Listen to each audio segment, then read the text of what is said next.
So my last question about Little Big Man is kind of, looking at it through a 2020 lens. It's 50 years old.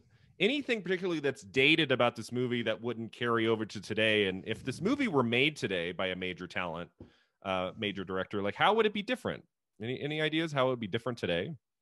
I mean, I think you'd have to be even more careful about your representations of Yep, Native Americans. absolutely. I mean, there are abrupt switches, which I mean, I think is done just for the understanding of the audience, where all the Native Americans are speaking English, and not that that's bad. I mean, it's a choice. I'm not 100% sure. I'm not that familiar with a lot of the supporting cast that played Native Americans, so I'm not. Do you know, or were they all actual Native Americans? Oh, you mean like some of the more like kind of smaller roles? Yeah, like where they were important roles, but yeah, not necessarily. that's a good question. Like, did they just whitewash? Did they just have like white actors playing Native American at some point? Like, I didn't notice that ever. I'm not sure. Yeah, I mean, they did a fairly good job and with makeup and such, if they did. But I mean, I think you'd have to be careful about that. Oh, absolutely. I do think it's the interesting thing, if this film were made today, to me, would be how people reacted to it. And obviously you and I reacted well. But if you think about Green Book and sort of the backlash there was to that, would this be written off as a white man saves the Native Americans movie?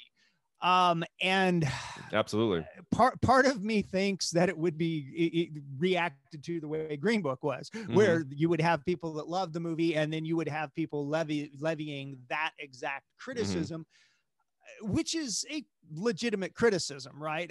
I mean, I think that's always a tough discussion, right? Because obviously the best movie about Native American culture is probably the movie that only focuses on it from the Native American perspective, with all Native American actors. And this is definitely a story about Native American culture from the perspective of a white person, sort of white guy. I mean, he's a white person, but as you mentioned, is really raised by Native Americans. But I would imagine people would say, well, how come we didn't just get the story of a Native American youth, and so I think filmmakers would have to think about that and decide how to frame that to be the least potentially offensive. And I don't know that I have the answer. No, I agree completely. And you have to think about that. I mean, you needed to think about that then. You need to think about it now.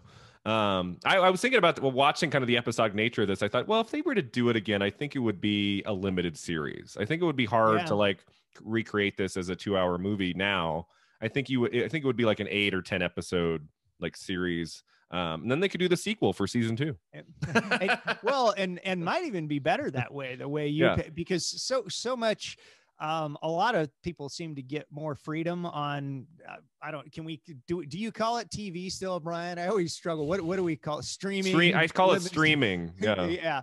I mean, they seem to have more freedom in formats like that. And I agree with you. I hadn't thought about that, but what a great idea. I mean, that could be a really great limited series. I mean, I don't think every story needs to be an 8-episode, 8-hour series, but I think this one, when it's spanning many, many years and he goes all these places, meets all these people, I think telling it in like an 8-episode kind of format, I think probably if they were to do it again, would be a better choice than to do a 2-hour movie. I don't know if that would really work today.